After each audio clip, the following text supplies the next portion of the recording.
ได้ไหมหอมเอื้อนะข่อยบุสุภาพไปเข็ดใหญ่ๆก็เป็นวงเพื่อนบุญท่านไม่อายอันนั้นนะอายบุญท่านหอมรับก็ใส่เลยบ้างบุญท่านใส่เลยเร็วแล้วได้แล้วก็เศร้าๆน้ำมันกับอะไรหรอ น้ำตาลก็ได้ใส่ ดีไงแต่ว่า เห็นมึงเขาอยาก ใส่ขลุ่นบาดเดียวเลยเนาะโบอยากขลุ่นหลายเชื้อ โจกได้สัก โจ้เลยขลุ่นขนาดนี้ ป่า ยังมันแหบจากอันนั้น ใส่ดีเลยว่ะได้ถง เขาแล้วเรื่องจังหวะเลย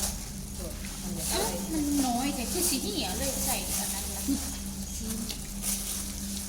เศร้าขึ้นมาใส่ ให้นั่นซีเป็นมาเลย ไม่ได้ทำเรื่องหอมมันจะหมดเนาะ อ๋อใส่ลาย พูดอะไรกันโพสใส่ถึงแล้วก็หอมลาย กินแต่หอมมาแล้วลนตัวนี้ มุดมาจับเลยเจ้าค่ะ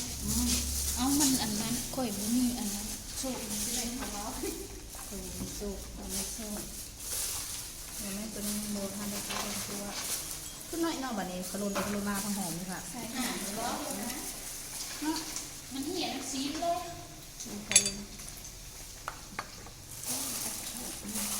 หอมรับนี่มันใส่ไปคือดิ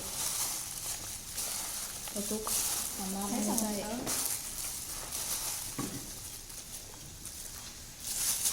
แรกหนาวไม่รู้มันเป็นแง่มากเลย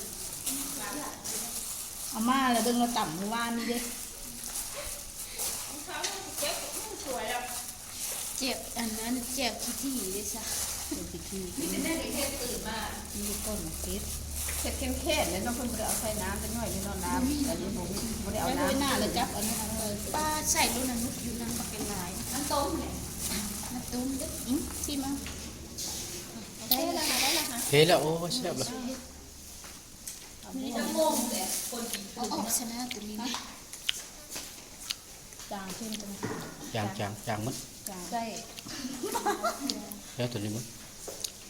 จะบอกว่าซื้อให้จักรวาลตัวนะ ใส่จะได้ใส่กันเนาะตัวนี้เนาะ จะมองได้ละเอาอีกวะ เห็นโมบายตื่นไปวะ ตื้มอีกตื้มมาตื้มลายแล้ว อ๋อ ใช้ตื้มตัวนี้ มาแล้วมันยังสิซื้อหมูนะสิซื้อหมู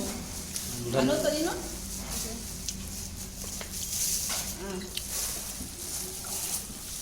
จะให้มาซึมไปจะให้มันเข้มแล้วมันเป็นตะกินได้หลายนะ ลาบลาวแซ่บ อ้าวแล้วเอาหอมไปต้มย่างนะมันเขาขวดใส่หรอวะใส่แล้วมันตัวเขาขวดมันเพชรเพชรอยู่วะ นะถามให้เขาคันว่าเขาควร อันนี้เป็นเมนูแบบดิบๆอันนี้เป็นแบบลวกสุดยอด2 แบบ 2 สไตล์แซ่บ ดับใส่ยังไง